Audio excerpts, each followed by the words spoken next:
So, you want to learn how to do a tuck planche. Well, good news, because that's the question I'm going to answer in this video.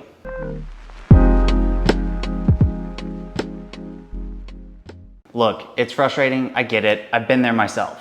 Odds are, if you're watching this video, your tuck planche looks just like mine did a few years ago. Here's me when I first started calisthenics. My tuck planche is pretty sloppy, and maybe yours looks like this. Little did I know the journey I set up for myself. Years and years of grinding to finally hit that elusive straddle planche. And you're struggling, you want to know, how do I get my hips higher?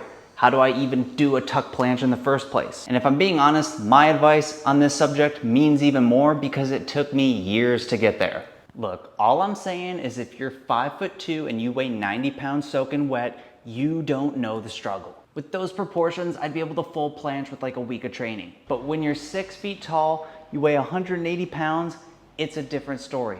It's a different grind. So take it from me because I had to take the long road. Step 1. Focus on the basics. If you can't even do 10 solid push-ups, or if a planche lean for 2 seconds feels like death, you need to get stronger. That's the hard truth, and it's a tough pill you need to swallow. I see people on Reddit who are struggling with their tuck planche. They can't tuck planche yet, but they can't do the basics. They can't do push-ups. They can't do planche leans.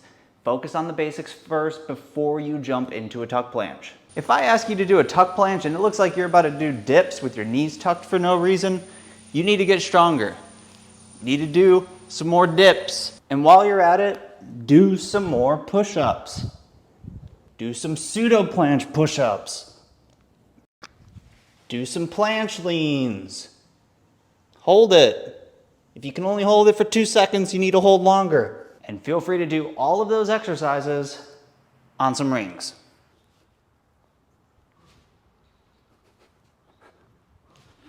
And just in case I haven't been clear enough, if you can't tuck planche yet, increase your pushing strength first. As my old drum instructor used to say, push the earth away from your face. Get stronger. If your tuck planche sucks, you know the form isn't perfect, you can do that too. Perfect form is overrated. But don't just grind tuck planches all day.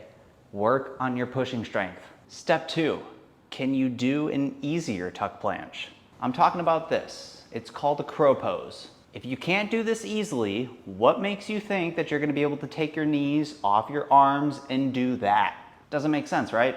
Try holding that position. If you can only hold it for 3 seconds, keep practicing.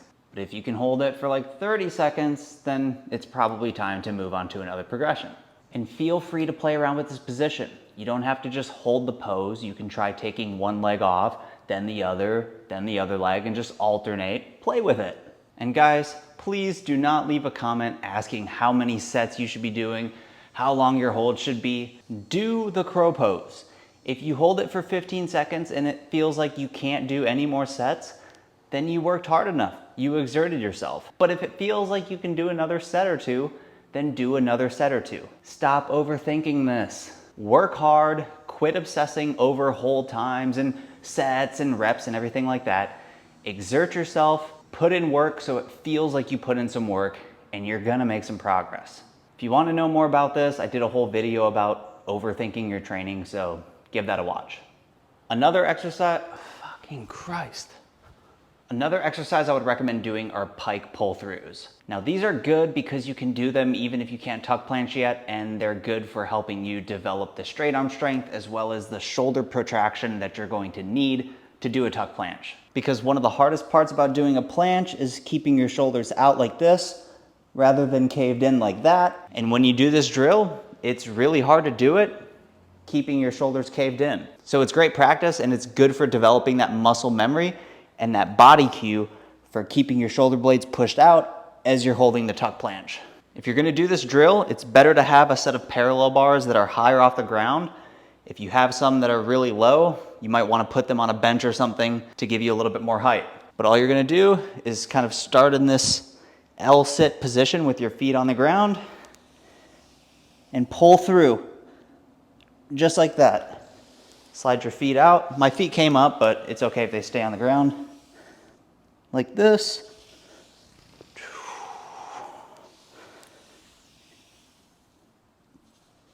And repeat.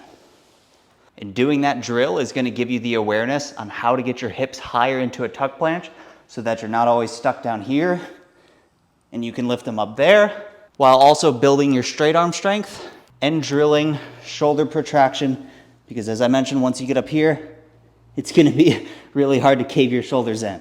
So it's great for developing that awareness in your shoulders. And like everything else we've covered today, do them until you get tired or your form starts to break down. All right, these last two things aren't exercises or anything like that.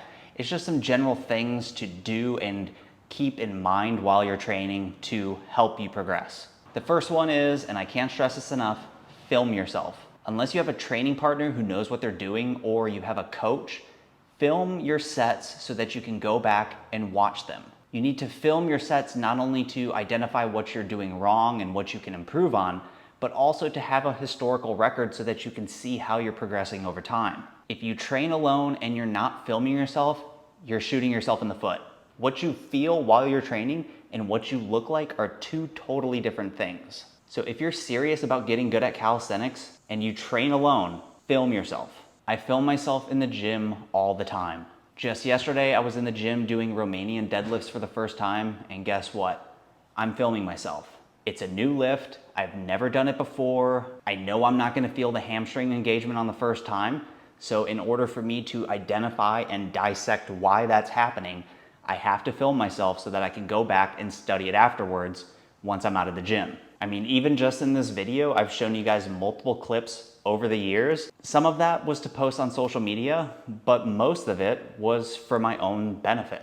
Another benefit to filming yourself has nothing to do with technique or form at all, but it's just identifying when you didn't really push it as hard as you think you could have. Last week I was doing leg presses. I did a pretty heavy set, and in the moment, it really felt like I was pushing myself to the limit. But once I went back and watched it, it was a completely different story. I'm looking at it thinking, I probably had 2 or 3 more reps in me. You have a phone, it probably has a camera. There's no reason not to film yourself.